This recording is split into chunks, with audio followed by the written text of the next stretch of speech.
folks, and welcome to my review of the Promise Mascot Agency. Now, this is a very weird game where you essentially run this agency where you have these little mascots, and they're born mascots. This one here is called Pinky, and she's your kind of main friend in the game who looks after your business interests and stuff. I won't give away too much of the story. I'll just say you're a Yakuza who's trying to do right, and you run this agency, and you have this island where you need to help the island, basically, and send the mascots off to places. So you've got this big old island here, and the town is here, and the rest of the island is little villages and stuff.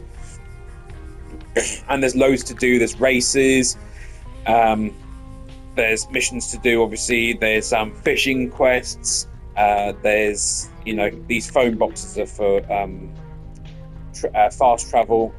There's these cute little machines here where you can pick up models out of them, toys and stuff. All the characters are really interesting. It's good fun. There's Mike up there.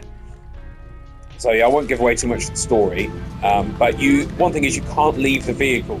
Now, initially when you start playing, you might think that's weird not to be able to leave the vehicle.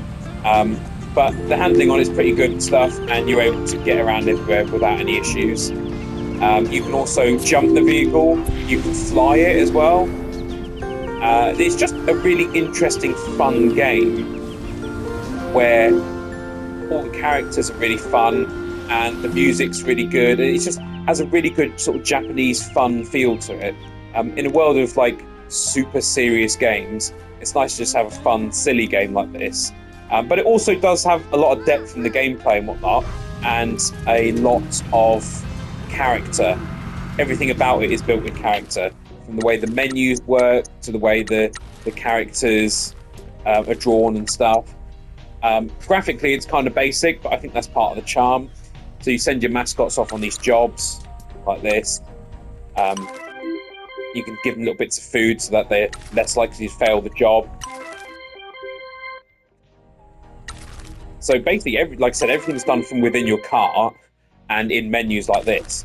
And initially, I will admit, when I started playing, I thought, oh, that seems a bit, maybe a bit weird, not very fun. But it is honestly really good fun and really weird.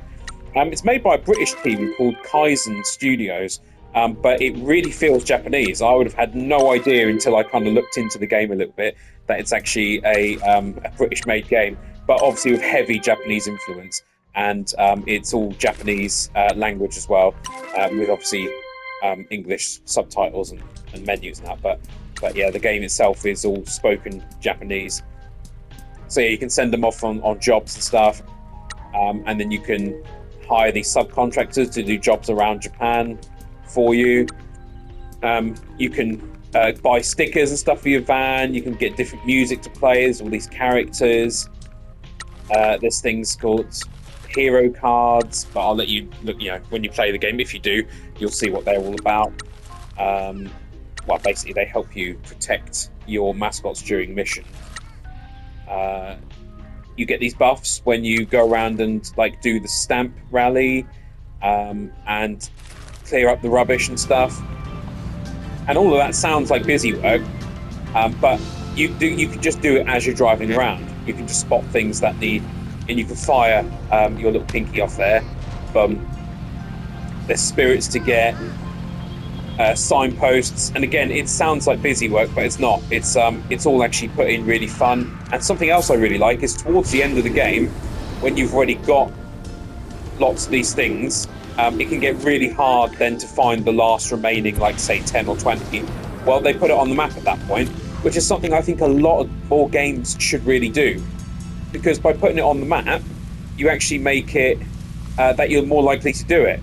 I recently played High on Life, and I was not missing very much at the end of the game, but because they didn't put it on the map, I thought, well, I've got a lot of games to play, and I'm not going to end up just looking everywhere randomly on the off chance I might find it. Oh, here we go. So you send your mascots off to events, but then they get themselves in trouble. So you can send mascot heroes to come and save them, and perfect opportunity to show you this now.